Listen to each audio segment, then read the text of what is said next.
This book is called The First Easter. Now, I know Easter's past, but the question is, what happened to Jesus when the tomb was empty? Sometimes we don't talk about that. We just go, hey, the tomb was empty. And then what happened to Jesus? Did he go to heaven right away? What happened to him? What did he do? Well, we're going to read about the first Easter first, and then we're going to find out, what happened? Look at the picture. They're so surprised, and of course, that's the angel talking to them.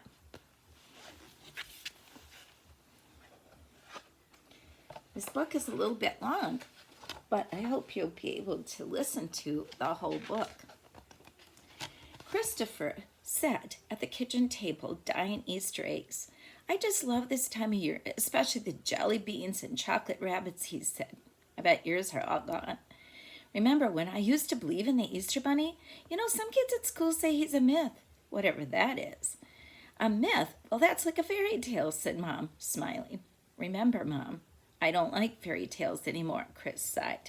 Grossy's, Abe's, Everett's, Odin's, and Jack's age. They don't believe that. Oh, that's right. You want only true stories, like the one I told you about the birth of Jesus. Mom rescued several eggs from getting dyed to death. Then her face brightened with an idea. Chris, why don't we read the true story about the very first Easter? Mom asked. It's much more important than the Easter Bunny, colored eggs, or even jelly beans. Splendid idea, dear, Christopher's father said as he walked into the kitchen.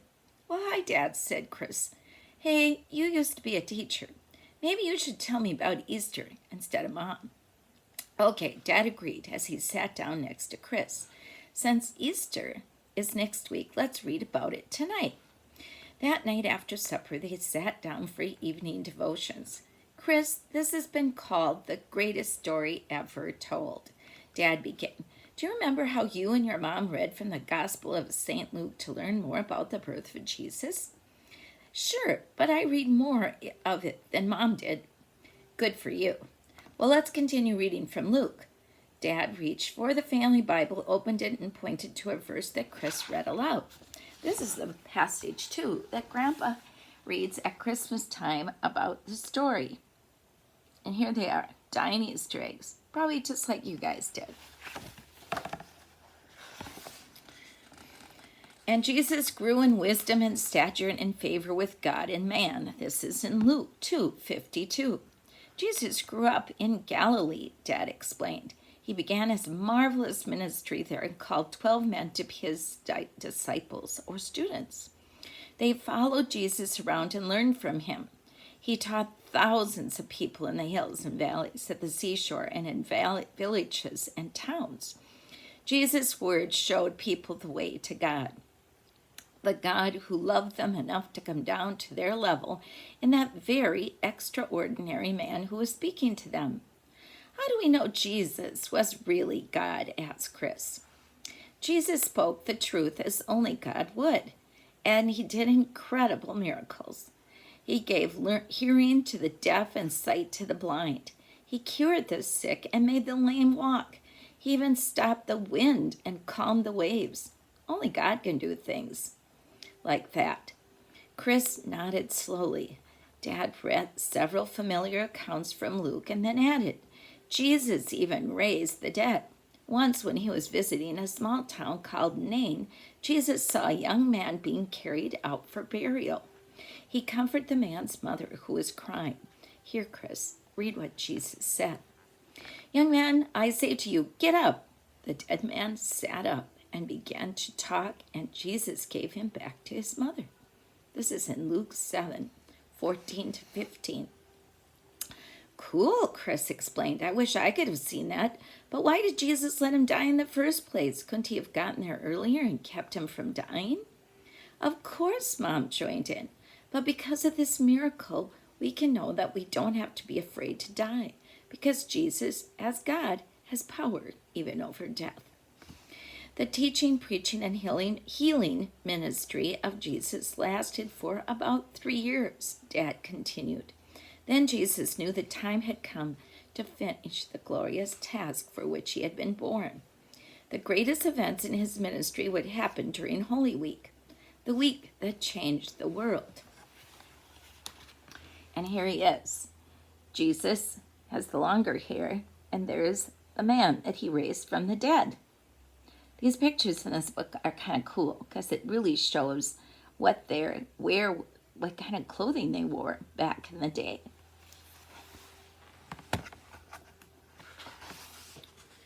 It was a Sunday in spring, Dad began. Many people had come to Jerusalem to celebrate the Passover, the annual festival held to remember how God had freed his people from slavery in Egypt. Jesus already knew what was going to happen later during that momentous week. He decided not to slip into Jerusalem unnoticed. He rode into the city on the back of a donkey in what became a big parade, with cheering crowds waving palm branches all alongside of the road. That's why it's called Palm Sunday. Read on, Chris.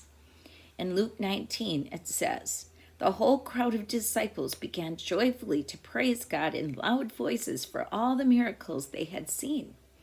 Blessed is the King who comes in the name of the Lord."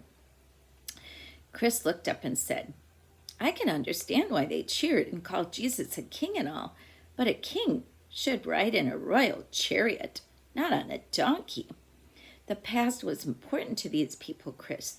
They lived their history. Dad explained. You see, many years earlier, King David had entered Jerusalem in triumph riding a donkey, not a chariot. The donkey was like a royal carriage to these people, kind of like a limo, Chris announced. So did they crown Jesus? No, said Dad. Some religious leaders didn't like Jesus and called him a false prophet, a fake Messiah. The Messiah would be God's great prophet, priest, and king, as foretold in Old Testament times. Jesus, they said, was not that Messiah, but his enemies didn't believe it. After all those miracles, why not? Chris asked. They said Jesus performed the miracles with help from the devil, not God. What? Chris explained. That doesn't make sense. The devil does bad things, not good things. So here's Jesus coming into Jerusalem on a donkey with the palms being laid in front of him. When Grandpa and I went to Israel and Uncle Brian, we got to see the path that Jesus possibly took into Jerusalem on that donkey. But they didn't believe Jesus was God, Dad explained. Some of the religious leaders despised Jesus because he often challenged them and the things they did. One example is the day after Palm Sunday when Jesus chased merchants and bankers out of the temple, even though the religious leaders had let them do business there out of the temple. Even the religious leaders had to let them do business there. Then what happened? Asked Chris. Well, it was Thursday after Palm Sunday. Jesus had been staying in Bethany at the home of his friends, Mary, Martha, and Lazarus. That evening, he and his disciples went into Jerusalem. They gathered in an upstairs room to eat their Passover dinner. Then Jesus did something that made this Passover dinner different. Go ahead and read, Chris. This is from Luke 22. And Jesus took bread and gave thanks and broke it and gave it to them, saying, "This is my body, given for you. Do this in remembrance of me." In the same way, after the supper, he took the cup, saying, "This cup is the new covenant in my blood, which is poured out for you." Many of you probably have seen us celebrate that in our churches, called communion. Chris stopped reading. Haven't I heard those words before? Yes, you have.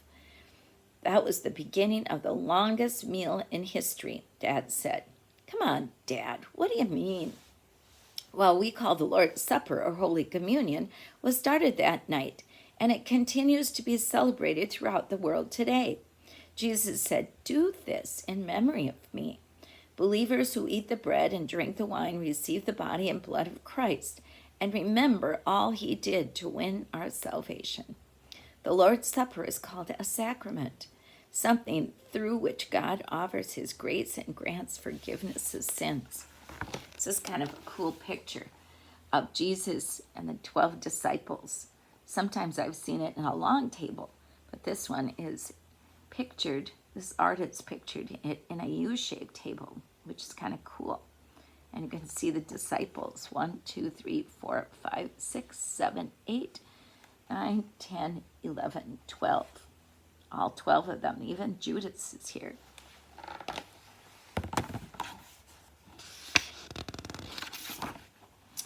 Then Dad added, remember those men who didn't like Jesus and were trying to get rid of him? Read the words of Jesus in the very next verse. But the hand of him who is going to betray me is with mine on the table. Luke 22:21.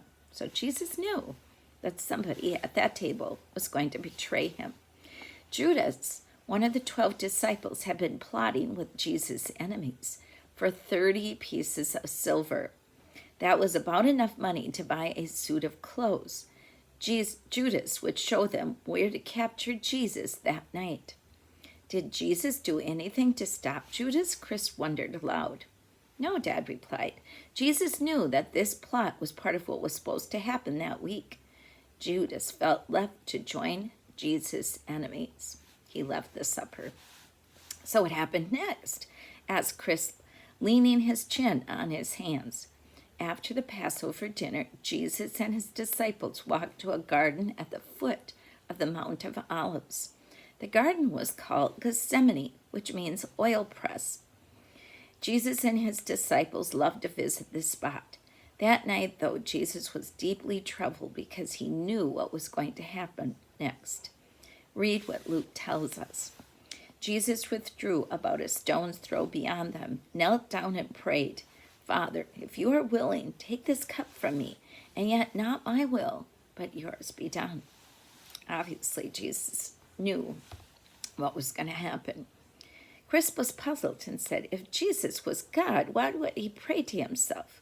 Good question, Dad exclaimed. Through the miracle of Christmas, God also became a true man in Jesus. The human part of Jesus could suffer, even die, as all humans do. So he prayed for God's help. Keep reading. It's interesting. Here's Jesus praying in the Garden of Gethsemane. Garden of Gethsemane is another place that we visited in Israel. When Jesus rose from prayer and went back to the disciples, he found them asleep, exhausted from sorrow. This is found in Luke 22. Chris demanded, why didn't they stay awake? I would have. People went to bed just after dark in those days, Chris said, Mom. They had no electric lights, so that this was late for them. Besides, the disciples had no idea what a terrible time Jesus was having and would have later. Okay, but what happened to that traitor Judas? Funny you should ask, said Dad. Judas then marched into the garden, leading a group of armed men from the temple guard. Judas had told them, the man I kiss will be Jesus. Seize him. Judas kissed Jesus? Yuck, muttered Chris. Mom smiled. In those days, a kiss was a way to greet someone, she explained. The kiss would let the soldiers know which man was Jesus. After all, Jesus' picture would never have appeared on TV or in a newspaper. After the kiss, the guards bound Jesus and marched him off to a hearing before the Judas Sanhedrin or council, Dad continued. Although it was late at night, the high priest Joseph Cephas and the council held a trial. They declared Jesus guilty of blasphemy for claiming to be the Son of God and sentenced him to death. Blasphemy seems a lie. Then they had to take Jesus before the Roman governor to get the death sentence carried out. Why? Chris asked. The Romans had final control in Judea, including all cases involving the death penalty. Dad answered. The Roman governor had to be the one to carry out the execution. Here they are. There's your Roman governor. There's Jesus, and people are taking him in front of him for the trial. And they're accusing him of lying to be the Messiah.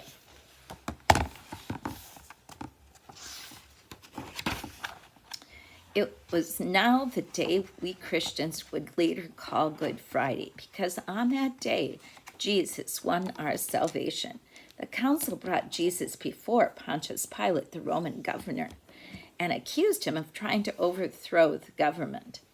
Pilate quickly saw that the accusation wasn't true, and when he found out that Jesus came from Galilee, he decided to send him to Herod, the ruler of Galilee, who was in Jerusalem celebrating the Passover.